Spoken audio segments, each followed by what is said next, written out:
Hello mga kapolitika, maraming salamat sa muli sa pagtunghay dito sa ating YouTube channel. Kung kayo ay bago pa lang sa ating YouTube channel at mahilig kayo sa issue ng politika at kasalukuyang issue ng ating bansa, ay tama ang channel ninyong pinapanood.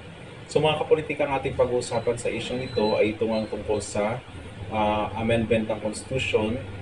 I mean, dito sa issue nga ni Robin Hood Padilla, ang ating number one senator, at sinasabi doon sa report ni, kasi itong si Senate President Juan Miguel Zubiri is nagpa-press con nga mga kapolitika, at ito nga si Robin Hood Padilla ay siya din ang leader ng amendments.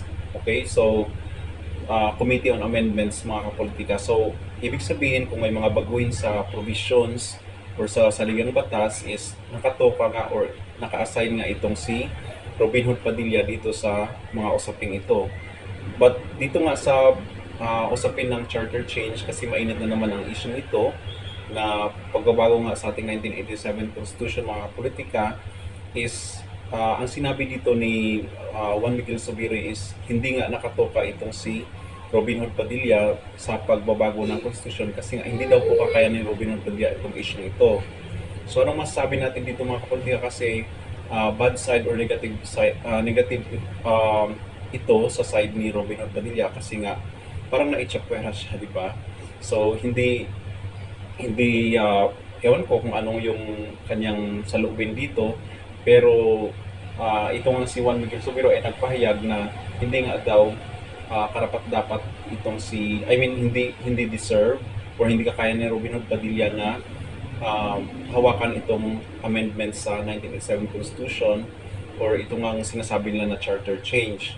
So ang masabi natin dito mga kapolitika is tama lang si Juan Miguel Zubiri sa kanyang pananaw or sa kanyang opinion hinggil nga dito sa kung sino ang hawak sa usapin ng amendment.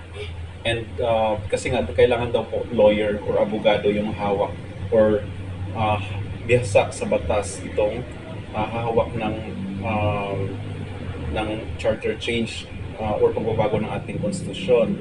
And nakita ko kayo sa balita mga kapolitika na ito nga si Sani Angara ang hawak sa pag-amend or pag-aral nila yung constitutional amendment dito sa ating saligang batas. So tama si Juan Miguel Zubiri nga na dapat din mag-giveaway itong si Robin Hood Padilla kasi nga bago pa lang siya, unang-una mga politika ay bago pa lang siya dito sa Senado or bago pa lang siya sa usapin ng pagbabago ng batas. So maybe in the future mga kapolitika is pwede nang hawakan ang committee na ito, pero sa ngayon mga kapolitika is tagilid pa talaga yung kanyang kaalaman nga dito sa constitutional provisions. So si Sani Angara ang hawak ng issue ng committee sa pansamantala lang naman mga kapolitika dahil nga malawak yung saklaw ng charter change.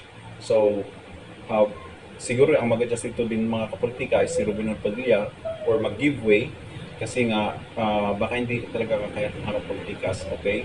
So kayo mga kapolitika, anong masasabi nyo sa issue nito? At kung kayo ay may comment or suggestion, please comment down below. And kung kayo ay bago pa lang sa ating YouTube channel, please don't forget to like and subscribe for more videos. Dahil mag-upload po tayo ng mga video hinggil sa issue ng ating politika at kasalukuyang issue ng ating bansa.